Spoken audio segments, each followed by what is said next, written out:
사실 본문을 에스겔 12장에서 따왔지만은 사실은 에스겔 1장에서 11장 전체를 요약한 에키스, 핵심 메시지를 할 수 있겠습니다.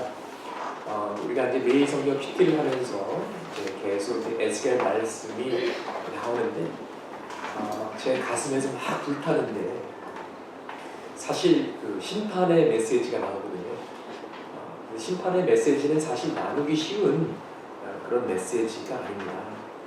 그런데 상세히 읽다 보면 심판의 메시지만 있는 것이 아니라 그 가운데 하나님의 은혜의 메시지가 있습니다. 살 방법이 있고 미래의 회복이라는 소망이 담겨져 있습니다. 십자가가 그렇습니다. 십자가는 죄에 대한 하나님의 심판입니다. 예수님께서 우리를 대신해서 죄에 대한 심판을 받으셨고 우리를 대신해서 속죄물이 되어 주셨습니다. 그러나 십자가는 하나님의 심판만을 말해주는 것이 아니라 십자가를 통해서 우리에게 주어지는 용서의 길, 또 생명의 길을 보여주고 있습니다.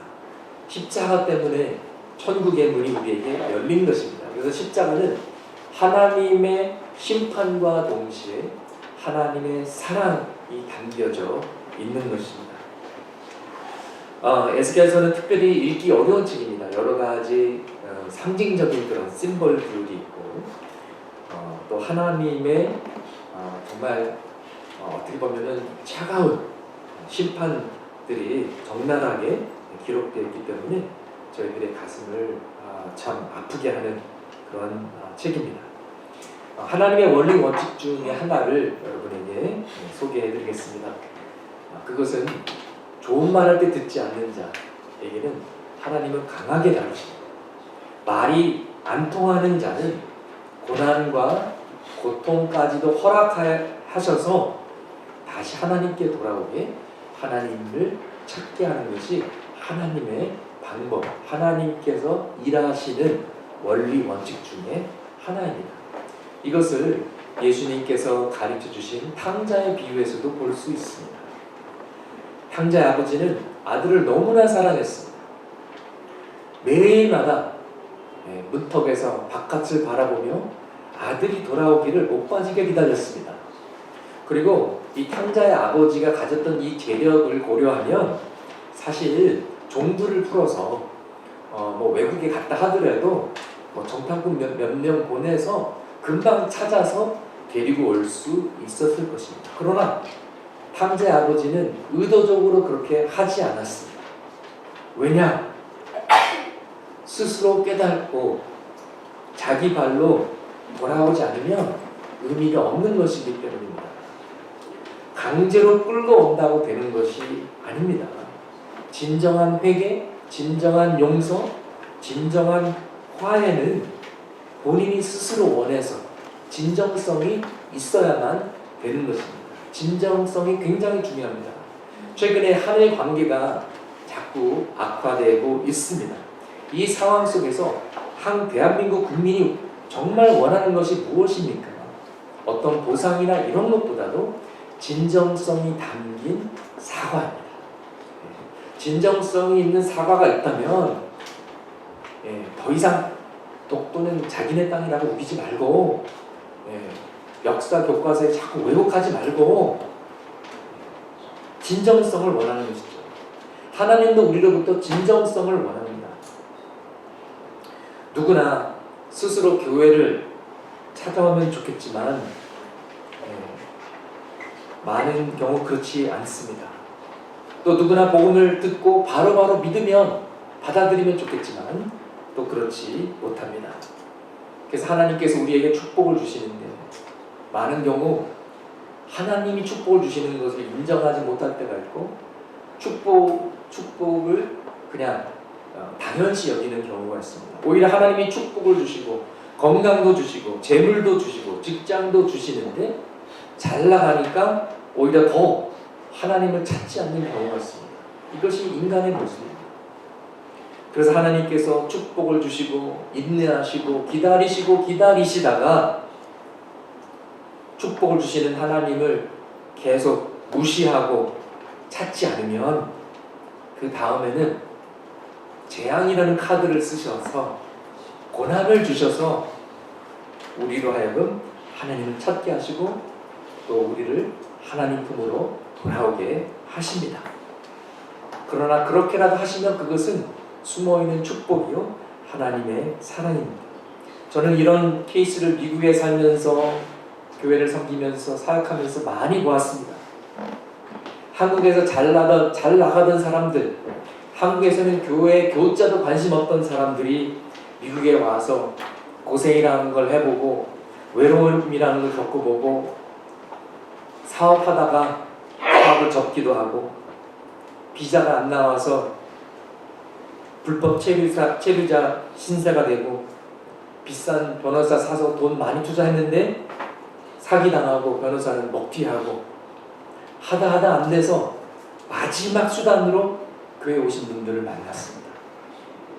또는 망하지는 않았지만 이민 생활이 너무나 고달프고 너무나 외롭고 김치 먹고 싶고 한국말 듣고 싶고 사람들이 그리워서 교회에 오다가 하나님을 만나고 복음을 듣고 예수를 만난 사람들을 많이 만났습니다. 미국에 있는 이민교회 한 60-70%는 그런 분들이신 것 같아요. 그래서 미국에 살면서 한인 디아스포라를 보면서 이 사람들이 이민 온 것은 단순히 자녀들의 교육을 위한 것이 아니요 단순히 잘 먹고 잘 살려고 하는 것이 아니요 이들이 하나님을 만나기 위해서 하나님께서 이민이라는 방법을 사용하셨구나. 그래서 고생도 하고 외로움도 겪으면서 하나님을 만나게 인도하셨구나. 할렐루야. 네. 그래서 성경에서는 때로는 고난이 나에게 유익이다 라는 그런 고백이 있습니다.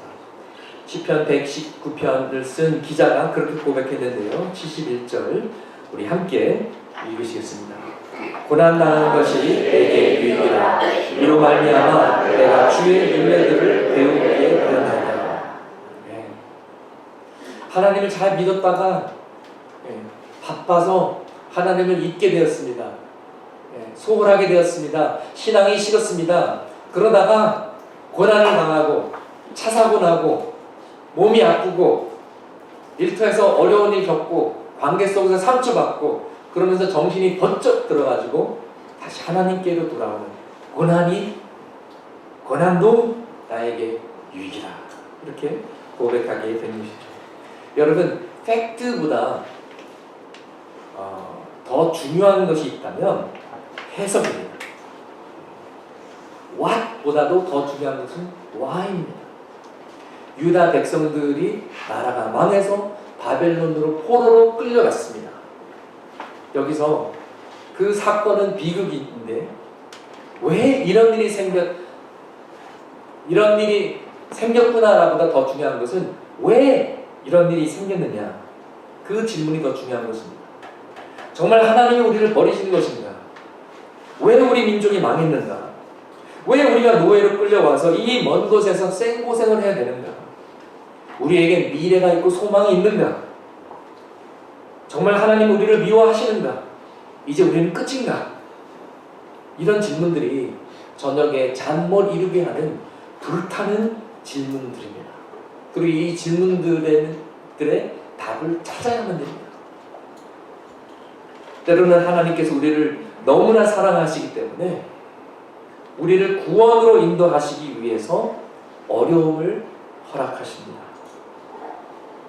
우리 사랑하는 이용택 집사님 아버님, 참 나이도 젊으신데 너무나도 가슴 아프게 암에 걸리셨었습니다.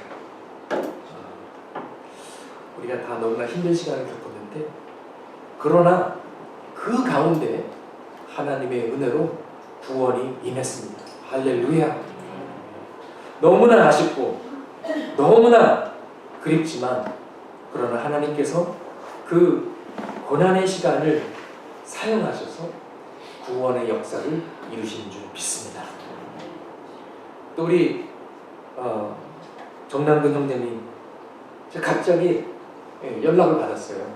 병원에 입원하셨다는 거예요. 아니 왜?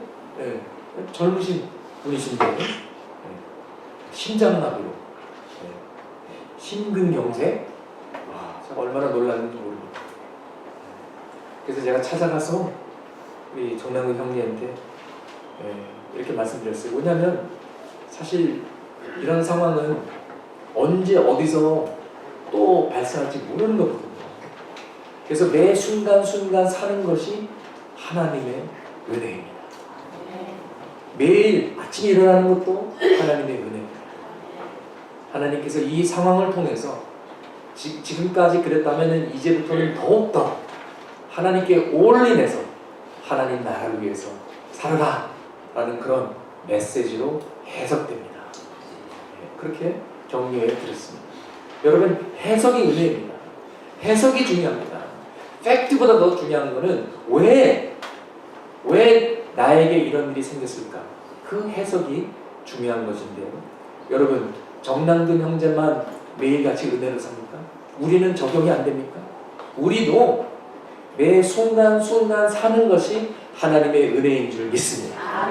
오늘 아침에 일어나는 것을 당연시 여기지 맙시다. 하나님의 은혜로 우리에게 호흡이 있고 하나님이 허락하셔서 우리에게 오늘도 있고 내일도 있는 것입니다. 여러분, 올 때는 태어날 때는 순서대로 왔어도 갈 때는 그렇지 않습니다. 저는 어린아이도 암 걸린 걸 봤습니다. 한 달 된 아기가 엄마 품에서 죽는 걸 봤습니다. 우리는 하나님의 은혜로 살아가는 것입니다. 우리 방광석 장로님도 암이 조기 발견되지 않았습니까? 여러분, 암은요 고통이 없고 아픔이 없어요. 발견됐을 때는 이미 말기입니다. 그런데 다른 거 검사하다가 조기 발견되신 거예요. 그래서 제가 장로님께 그랬습니다. 장로님, 이거는 사실 발견되기 힘든 그런 건데 이 암이 생긴 것은 하나님께서 장로님을 죽이려고 하시는 것이 아니라 살리게 하시려고 일찍 발견하게 해주신 것입니다. 할렐루야. 네. 그래서 해석이 은혜입니다. 제가 병원에 방문했을 때 장로님께서 지금까지도 그래 왔지만 앞으로는 더욱더 남은 인생을 정말 주님께 바쳐서 공생활로 살겠습니다. 이렇게 말씀하시는데 제가 무척 감동을 받았습니다. 자, 우리가 왜 하나님께서 유다 백성들을 이렇게까지 심판하셨을까? 왜 바벨론 포로로 보내셨을까? 이것을 질문하고 답을 찾는 과정에서 먼저 하나님의 열심을 잘 이해해야 됩니다. 하나님의 열심이 무엇인가? 하나님의 질투를 잘 이해해야만 됩니다. 에스겔은 제사장 집안에서 태어났습니다. 그러다가 유다가 BC 597년에 바벨론 포로로 잡혀갈 때 그때 사로잡혀서 바벨론에서 살았습니다. 그곳에서 하나님의 부르심을 받아서 선지자 사역을 했습니다. 많은 사람들이 이 충격적인 사건, 우리나라가 망했네, 우리가 외국에 포로로 끌려왔네, 그러면서 그때 가짜 메시지가 돌았습니다. 괜찮아, 우리 곧 돌아갈 거야, 1년 2년 후면 돌아갈 거야. 가짜 선지자들이 나타났습니다. 그때 에스겔이 나타나서 아니다, 우리가 우리의 죄를 성찰하고 뒤돌아보고 우리의 죄를 철저히 회개하고 우리의 신앙과 예배가 회복될 때까지는 우리는 돌아가지 못하리라. 우리가 지은 죄의 대가를 치르기 전까지는, 바빌론 포로 생활이 왜 70년인지 아십니까? 가나안 땅에 들어가서 이스라엘 백성들이 안식년을 지키지 않은 것이 70번입니다. 그것을 하나님께서 다 계산해 보니까 70년이 된 거예요. 하나님은 정확하신 분이십니다. 죄를 절대로 잊지 않으시고요, 그냥 얼렁뚱땅 넘어가시는 법이 없습니다. 철저히 회개하고 죄값을 다 치르게 하시고 그 다음에 예배 공동체를 회복시키셔서 다시 귀환시키는 하나님이십니다. 왜 유다가 망했는가? 하나님을 떠났기 때문입니다. 하나님 대신 우상을 섬겼기 때문입니다. 이 바알신을, 이 금으로 만든 황소, 이 바알신을 섬기면 너는 부자가 되리라. 너는 성공하리라. 논과 밭에 농사가 풍년이 임하리라. 사업이 번창할 것이다. 이런 번영신학과 기복신앙에 휩쓸려서 참된 하나님을 떠났습니다. 심지어 자신들의 성공을 위해서 몰레이라는 우상 앞에 자기의 장자를, 자기 아들을 불구덩이 속에 바치기도 했습니다. 우리 현대인들은 그런 것을 잘 이해를 못하죠. 어떻게 자기 아들을 우상하게 바쳐? 어떻게 그럴 수가 있어? 근데 우리나라 초등학교, 중학교, 고등학교 학생들을 인터뷰해 보면요, 아침에 일어나서 학교에 가고 그 다음에 학원에 갔다 또 학원에 갔다 이제 뺑뺑이 삶 속에서 자기 시간도 부족하고 잠잘 시간도 부족하고 친구들하고 마음껏 놀지도 못하고 게임도 못하고. 여러분, 초등학교에서 제일 유행하는 말이 뭔지 아십니까? 초등학생들이 제일 많이 하는 말, 죽고 싶다. 죽고 싶대요, 초등학생들이. 정말 우리는 우리 자녀들에게 큰 죄를 범하는 것입니다. 어떻게 몰래 신에게 장자를 불구덩이에 바치냐고요? 대치동 학원에 자기 아들, 딸들 바치는 엄마들이랑 별 차이 없는 것 같은데, 자녀들의 영혼을 팍팍 죽여가면서 인생에 대한 소망도 다 소멸하면서 나 죽고 싶다라는 마음만 들게 하는 21세기에 사는 우리는 너무나 세련돼서 우상 같은 걸 안 섬긴다고요?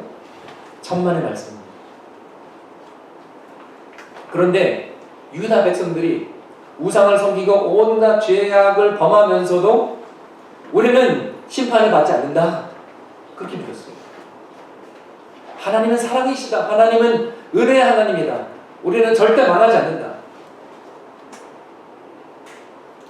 여러분, 하나님께서 무능력한, 늘 웃기만 하시는 산타클로스 할아버지십니까? 하나님이 바보십니까? 지금 우리 장난하는 겁니까? 하나님을 하나님으로 대접하지 않고 하나님을 계속 무시하고 순종하지 않으면 그 대가를 뼈저리게 치러야 합니다. 그 당시 유대 사람들은 예루살렘은 하나님의 성, 거룩한 성, 시온성이니까 절대로 예루살렘을 망하지 않아. 예루살렘에는 성전이 있어. 성전은 절대로 막 불타고 막 망하지 않아. 우리에게는 하나님의 임재하심이 거하는 언약궤가 있어. 절대로 뺏기지 않아. 천만의 말씀입니다. 예루살렘 성은 무너졌고요, 성전은 불탔고요, 언약궤를 뺏겼습니다. 그리고 하나님의 영광이 예루살렘을 떠났습니다. 선지자의 기도조차도 하나님께서 듣지 않으십니다. 하나님의 심판이 임했습니다. 에스겔서 5장 12절 말씀 우리 함께 읽어보시겠습니다. 너희 가운데에서 3분의 1은 전염병으로 죽으며, 안 나왔나요?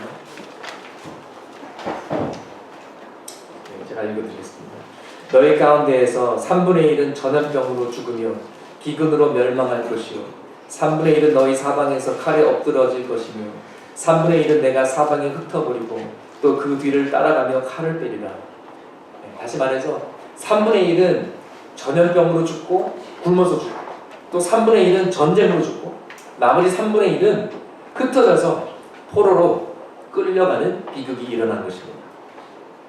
또 5장 10절에 적에게 포위된 상황에서 식량이 떨어지고 너무나 굶주려가지고 아버지가 아들을 잡아먹고 아들이 아버지를 잡아먹는 막 식인종들이 나타나는 전무후무한 엄청난 비극이, 비참한 일들이 벌어진다고 예언됐고 그렇게 되었습니다. 어느 탈북자가 이 부분을 읽더니 눈을 딱 치면서 왜 하나님께서 북한을 심판하시는지 아시겠다. 1907년 평양 대구흥을 통해서 동양의 예루살렘이라고 불렸던 평양이 김일성 3세대에게 절하고 우상을 섬기고 하나님 신앙, 영광스러운 하나님의 신앙을 주체 사상으로 바꿔버린 북한에 왜 기근과 왜 이런 저주들이 임하는지 이제 알겠다고. 그러면서 이런 간증을 합니다. 고난의 행군 시대, 정말 먹을 것이 없어서 수백만 명이 죽어가던 그때 할머니가 손자를 돌보고 있었는데 너무나 배고픈데 눈을 떠보니까 앞마당에서 닭 한 마리가 왔다 갔다 하더래요. 너무나 배고파서 잡아먹고 나보니까 손자가 안 보이더래요. 너무나 배가 고파가지고 환상을 보고 손자를 잡아먹는 거예요. 이런 일들이 비일비재했습니다. 왜 우리 민족에게 이런 비극이 일어나고 왜 지금도 중국과 동남아시아에 우리 민족의 소녀들과 여성들이 50만 원에 100만 원에 200만 원에 팔려나가요. 우상을 섬겼기 때문에 하나님을 떠났기 때문에.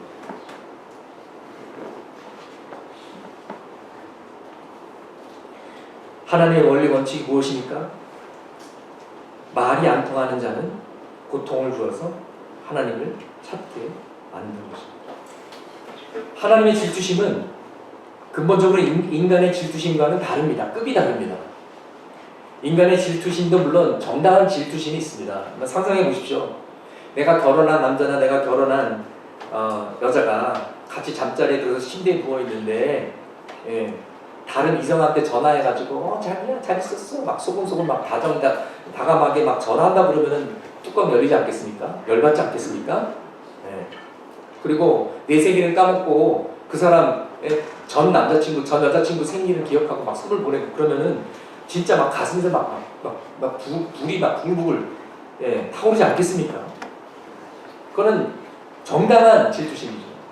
근데 하나님의 질투심은 이기심이 전혀 없는 거룩한 질투심입니다. 왜냐하면 하나님의 질투심은 선하신 사랑에서 나오는 것이고 우리가 잘되기 원하는 그런 마음에서 나오는 거기 때문입니다. 하나님 우리가 참된 진리를 알기를 원하시고 진정한 사랑을 체험하기 원하십니다. 선한 것을 맛보길 원하십니다. 우리가 우리의 인생을 낭비하지 않고 의미 있게 뜻 있게 살기를 원하십니다. 그런데 우리가 멸망의 길을 가는데 하나님께서 기뻐하실 리가 없습니다. 우리가 우리 자신을 자해하고 죽어가는데 하나님께서 분노하실 수밖에 없는 것입니다. 그렇기 때문에 하나님의 질투심은 거룩한 질투심이요 선한 것입니다. 이것이 하나님의 열정이요 사랑입니다. 그리고 이것을 성경을 바로 하나님의 열심이라고 부릅니다. 에스겔서 5장 13절에 이렇게 기록되어 있습니다.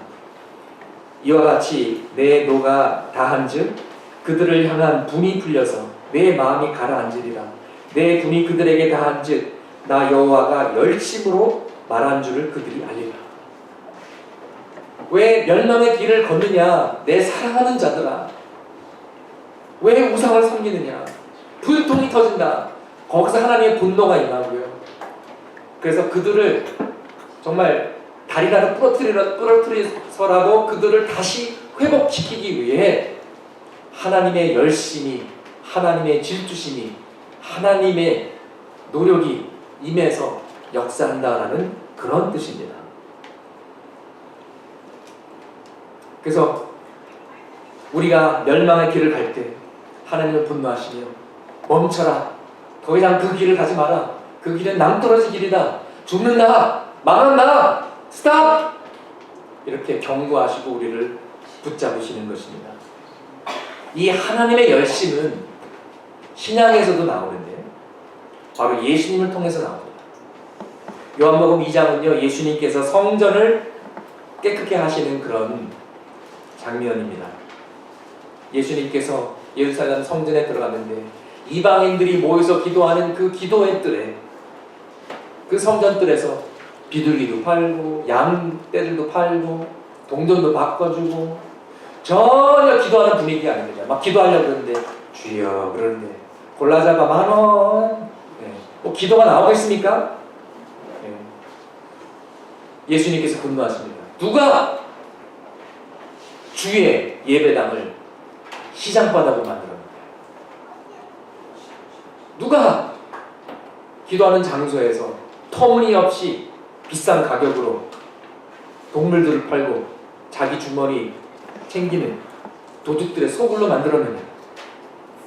열방에서 와서 열방을 위해 기도하는 그런 장소인데 예수님께서 분노하셔서 책상을 뒤집고 채찍으로 양들을 몰아내고 난리가 납니다.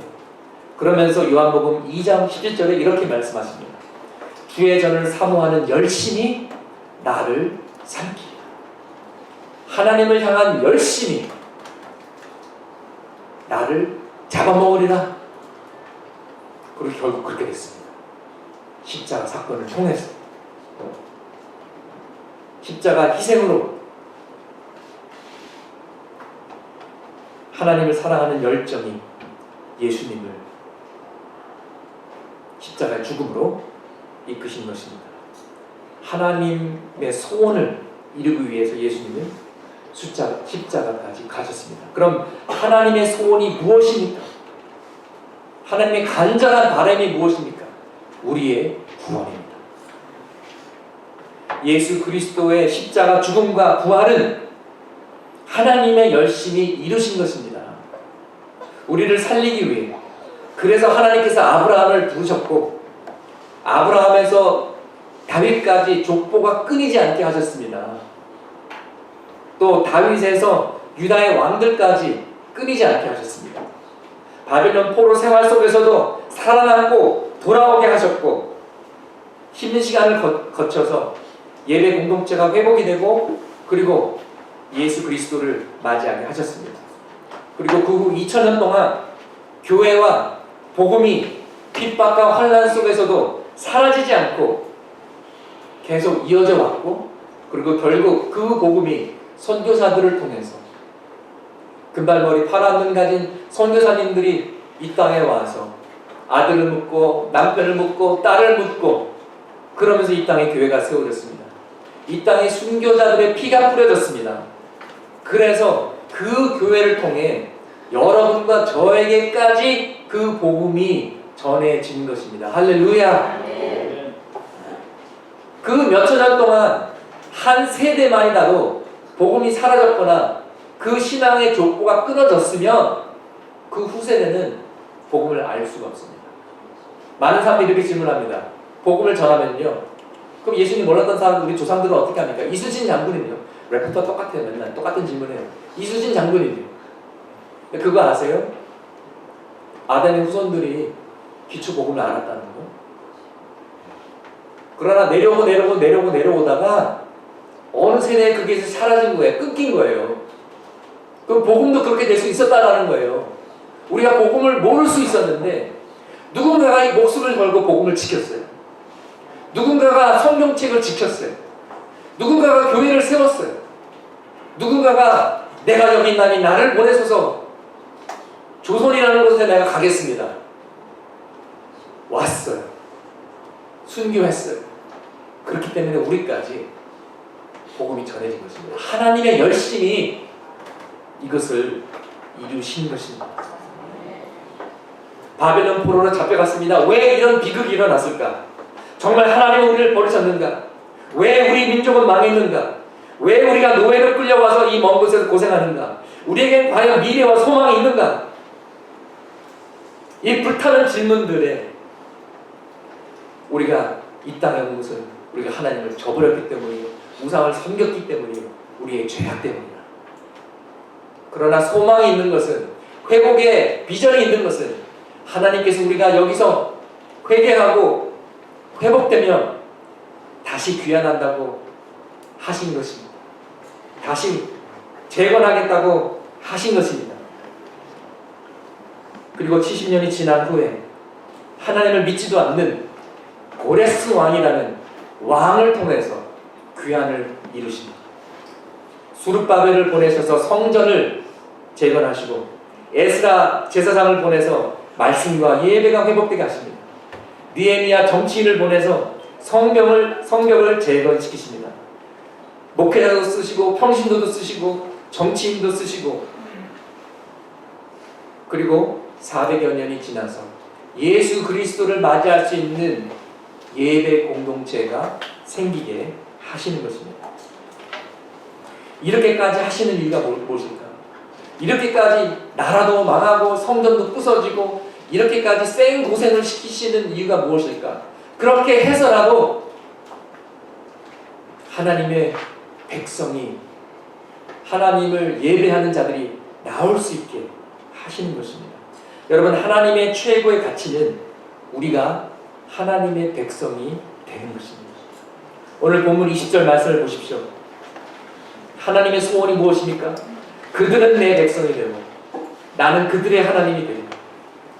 이것이 하나님의 궁극적인 목표입니다. 이것이 하나님의 간절한 소원입니다. 우리가 진정한 예배자가 되는 것, 진정한 제자가 되는 것, 나라가 망하더라도, 내 비즈니스가 망하더라도, 내 건강을 상실하더라도, 그렇게 해서라도 내가 주님을 알고 예수를 믿게 되고 하나님의 백성이 된다면 미션 성공입니다. 하나님의 관점에서. 하나님에게 중요한 것은요, 우리가 이 땅에서 오래 사는 것이 아닙니다. 잘 사는 것도 아닙니다. 대한민국이 뭐 천년 만년 유지되는 것도 아닙니다. 하나님은요, 우리 한 영혼을 얻기 위해서 우리가 가족을 잃더라도, 건강을 잃더라도, 직장을 잃더라도, 사회에서 버림을 받더라도, 전쟁이 일어나서 우리나라가 망하더라도, 대한민국이 지구에서 사라지더라도, 그렇게 해서라도 한국교회가 여호와께로 돌아가고 회개하고 회복된다면 하나님은 하십니다. 하나님의 열심히 이루실 것입니다. 다만 그렇게까지 하셔야 되겠습니까? 그렇게까지 강한 카드를, 마지막 카드를 꺼내셔야 되겠습니까?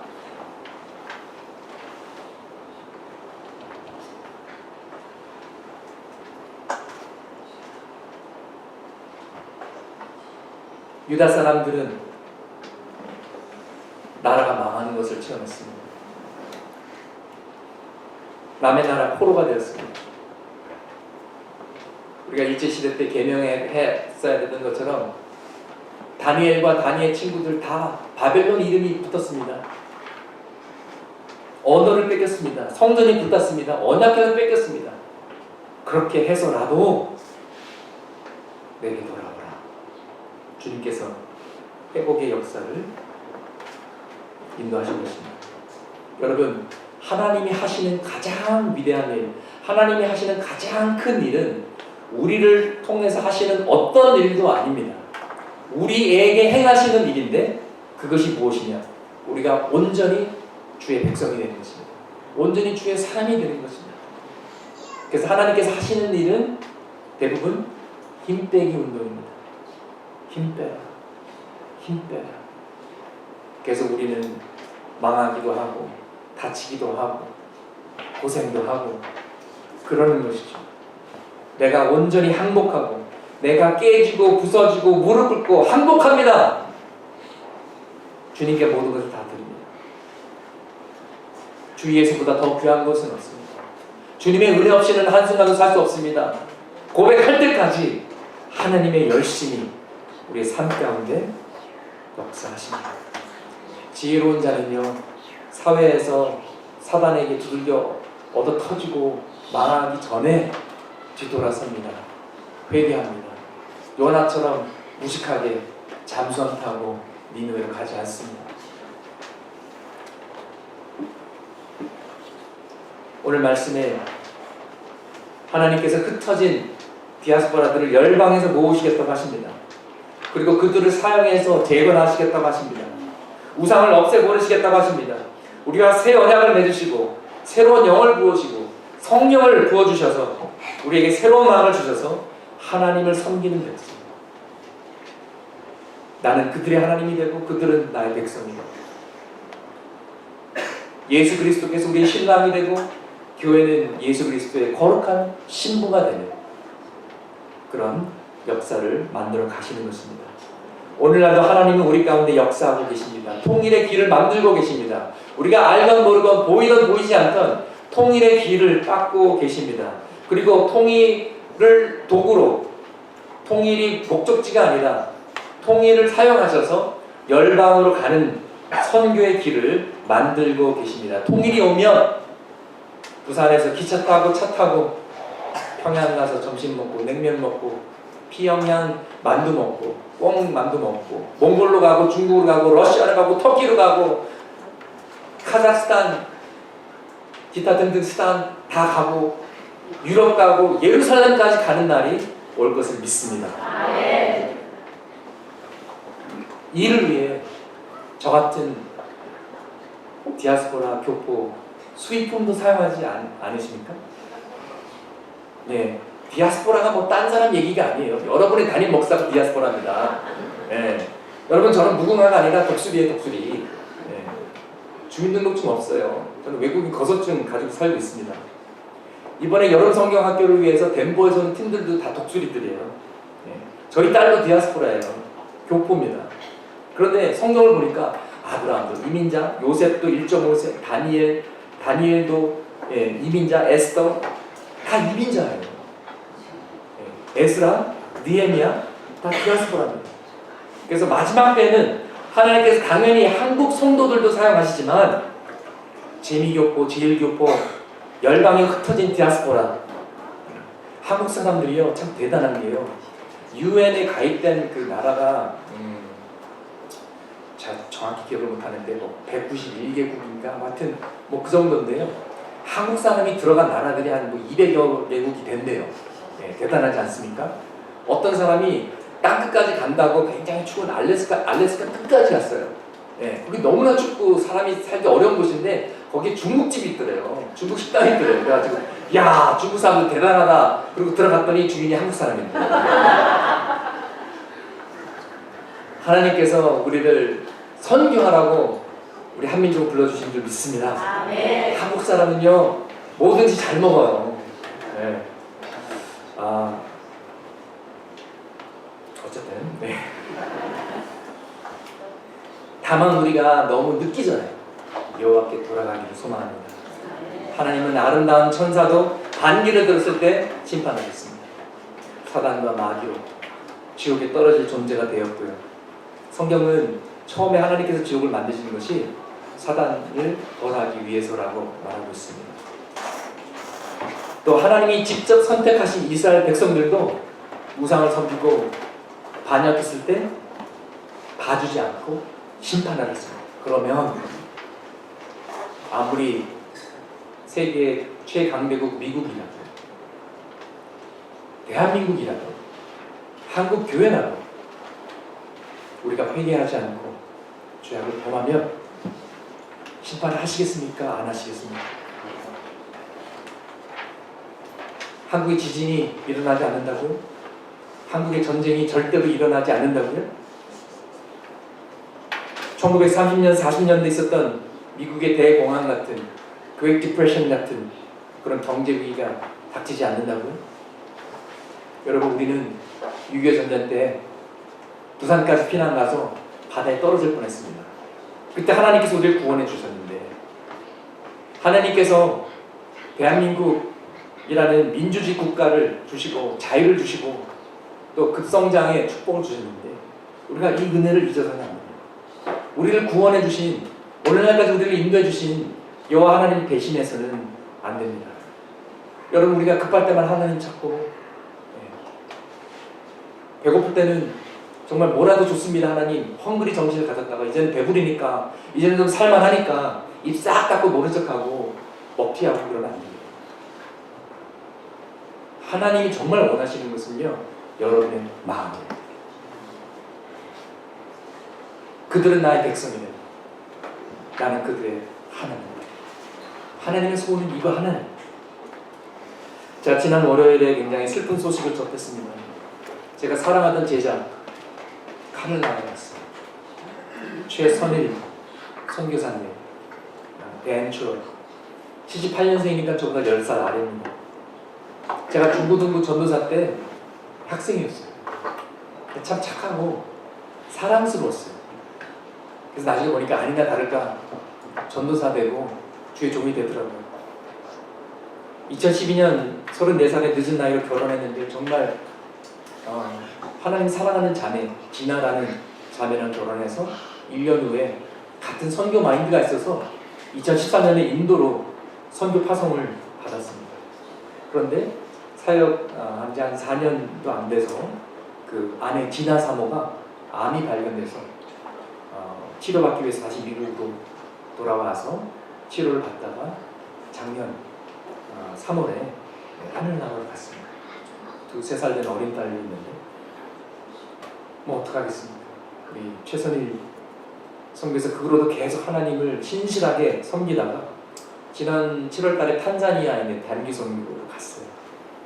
그러다가 지난 17일 선교지에서 41살의 나이로 하늘나라를 갔습니다. 얼마나 가슴이 아픈지 몰라요. 제가 정말 아끼던 친구였고 제가 너무 바빠가지고 전화해서 와이프 대해서 물어보고 또 위로해주고 기도해주려고 연락해야지 했는데 그 사이에 벌써 아내도 하늘나라 가고 이 친구도 하늘나라를 갔어요. 비록 그의 삶은 짧은 인생이었지만 낭비되지 않은 귀한 인생임을 믿습니다. 며칠 전에 추모 예배가 있었는데 이 말씀이 선포되어졌다고 하더라고요. 사도행전 20장 24절 말씀입니다. 사도행전 20장이 이제 어떤 이야기가 나오면 이제 사도 바울이 예루살렘으로 가는 길에 밀레도에 들려가지고 근처에 있는 에베소에 있는 그 에베소 교회 장로들을 불렀습니다. 마지막 작별 인사를 하기 위해서. 그러면서 이제 20장 22절부터 제가 읽어드리겠습니다. 보라, 이제 나는 성령에 매여 예루살렘으로 가는데 거기서 무슨 일을 당하는지 알지 못하노라. 오직 성령이 각 성에서 내게 증언하며 결박과 환난이 나를 기다린다 하시나 내가 달려갈 길과 주 예수께 받은 사명 곧 하나님의 은혜의 복음을 증언하는 일을 마치려 하면은 나의 생명조차 조금도 귀한 것으로 여기지 아니하라. 복음을 전하기 위해서 내 생명도 아깝지 않다. 이런 고백을 했습니다. 그러면서 또 이렇게 얘기를 합니다. 보라, 내가 여러분 중에 왕래하며 하나님의 나라를 전파하였으나 이제는 여러분이 다 내 얼굴을 다시 보지 못할 줄 압니다. 36절에 이 말을 한 후 무릎을 꿇고 그 모든 사람들과 함께 기도하니 다 크게 울며 바울의 목을 안고 입을 맞추고 다시 그 얼굴을 보지 못하리라 한 말로 말미암아 더욱 가슴 아파하며 내일까지 그를 전송하리라. 바울의 아름다운 작별이었습니다. 바울은 아름다운 사역을 에베소에서 했습니다. 그리고 아름다운 인생을 살았습니다. 우리도 바울처럼 아름다운 신앙의 정기를 달리길 원합니다. 그리고 오늘 하루를 마지막 날처럼 살기를 원합니다. 우리는 항상 종말과 말세를 앞에 두고 합니다. 꼭 우주의 종말이 아니더라도 이 세상의 종말이 아니더라도 내 인생의 종말이 오늘이 될지 내일이 될지 10년 후가 될지 우리는 모릅니다. 그리고 그때 하나님 심판대 앞에 서서 우리 인생 전부를 결산해야 됩니다. 너 어떻게 살았니? 내가 준 탤런트 너 어떻게 사용했니?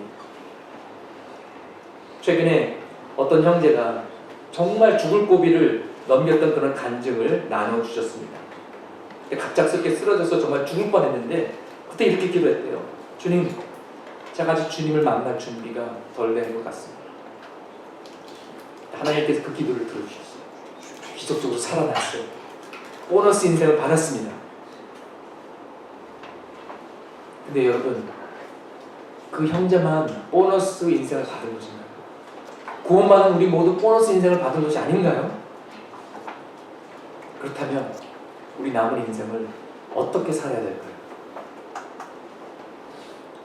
저는 창일교회를 섬길 수 있어서 너무나 감사합니다. 물론 힘든 부분들도 있습니다. 그러나 이 부족한 자가 하나님의 일을 마음껏 할 수 있어서 전 너무나 감사합니다. 종말에 대해서, 죽음에 대해서 세 가지만 나누고 말씀을 마무리하겠습니다. 첫 번째는요, 언제 어디서 하나님께서 우리를 부르실지 모르는 것입니다. 어떤 분은 그냥 평범하게 건강검진 받으러 갔다가 뜻밖의 의사한테 전해 듣습니다. 아닙니다. 네? 얼마 전 빌딩 철거 중에 빌딩이 무너져가지고 그냥 지나가던 차를 덮쳤어요. 결혼식 반지 찾으러 가던 예비 신부가 그 차 안에서 죽고 그 옆에 있던 예비 신랑만 살아남았습니다. 또 고속도로에서 누가 운전으로 중앙선을 침범해가지고 넘어와가지고 차 사고가 나서 젊은 여성이 숨졌는데 그 옆에는 결혼식 청첩장이 가득 쌓여 있었습니다. 태어날 때는 순서대로 왔지만 갈 때는 순서 없이 갑니다.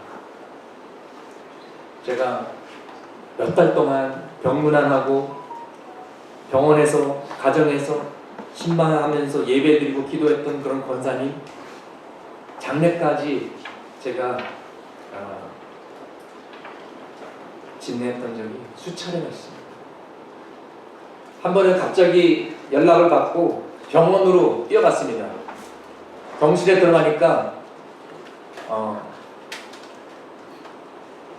어떤 흰머리의 아버지와 딸이 있는 것 같더라고요. 나중에 알고 보니까는 부부였어요.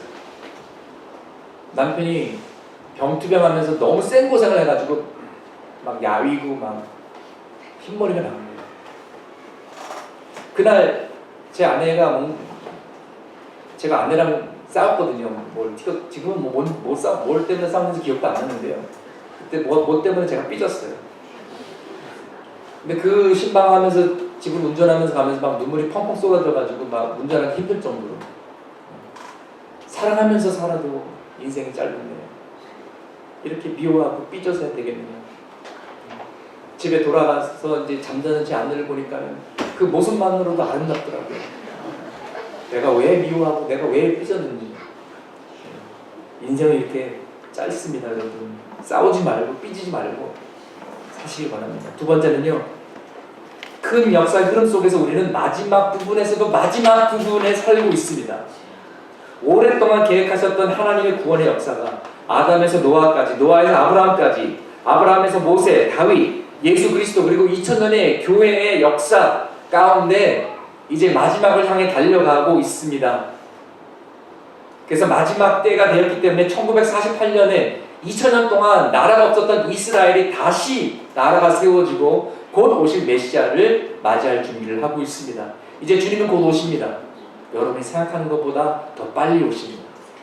세 번째, 하나님의 심판은 아름다운 천사에게도, 하나님께서 친히 찜하신 선택받은 민족에게도 죄를 범하면 가차없이 임합니다. 사랑하는 독생자 아들에게도 십자가에서 우리 대신 속죄물이 되었을 때 봐주시지 않고 치셨습니다. 어느 나라, 어느 민족, 어느 때라도. 오늘 대한민국도 하나님 앞에 회개하고 돌아오지 않으면 심판을 면할 수가 없습니다. 최근에 러시아, 중국이 연합 군사 훈련하면서 저희 영토 가까이 침범해 왔죠. 그리고 또 일본, 미국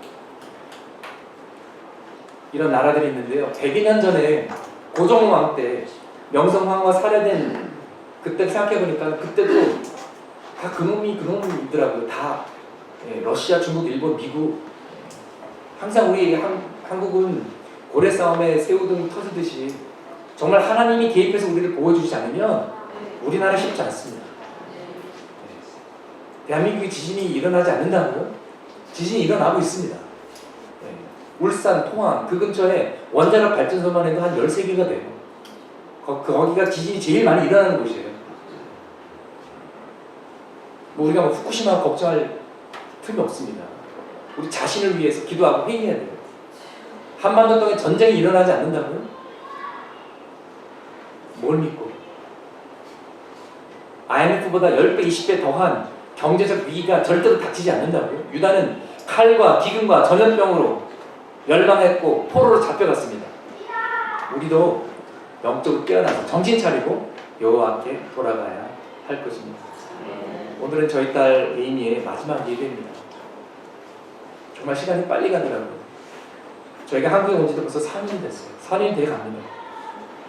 저희가 뉴욕에서 캘리포니아로 이사 갈 때 저희 딸이 1학년이거든요. 네. 근데 어느새 그 조그만 꼬마가 훅 자라가지고 어린 숙녀가 돼버렸어요. 그리고 이제 이번 주 금요일이면 가요. 지난주에 이제 제 딸이 간증을 하는 것을 동영상으로 올렸더니 저희 어머님이 미국에서 보셨어요. 에이미 할머니가 오늘 새벽에 카톡을 보내셨더라고요. 너무 고생 많았구나. 마음이 애리구나. 하나님이 많이 사랑하는 에이미는 훌륭한 사람이 될 거야. 할머니와 할아버지는 에이미와 디모디 우리 아들이 많이 사랑한다. 그리고 매일 너희들을 위해 기도한다. 사랑한다. 힘내라. 그래서 저도 어머니 아버지 사랑해요라고 답했어요. 잘했죠. 여러분, 사랑하는 사람에게는 너무 늦기 전에 사랑한다고 말해줘야 되는 것입니다. 그리고 무엇보다도 예수님께 사랑한다고 말씀해 주세요. 우리를 사랑하사 우리를 살리기 위해 자기 자신의 십자가에 내어주신 우리 예수님 사랑합니다. 고백하실 겁니다. 그리고 말만 아닌 행동과 순종으로 사랑합니다라고 표현하시길 바랍니다. 이번 여름 성경학교 때 직장 휴가 내서 교회 나오셔서 봉사하는 분도 계세요. 그리고 항상 뒤에서 알게 모르게 헌금하시는 분들도 계세요. 또 교회 아무도 없을 때 교회 나와서 주여 외치면서 기도하시는 분들도 계십니다. 이런 분들이 계시기 때문에 창의교회는 소망이 있습니다. 이런 하나님께서 숨겨두신 바알 신에게 무릎 꿇지 않은 7천과 같은 존재들이 한국에 있기 때문에, 한국교회에 남아있기 때문에 대한민국에는, 한국교회는 소망이 있는 줄 믿습니다. 여호와께로 돌아갑시다. 여호와를 사랑합시다. 평생 주님을 자랑하며 십자가의 복음을 선포하며 주의 몸된 교회를 섬기며 살아가기를 소망합니다. 함께 기도하시겠습니다.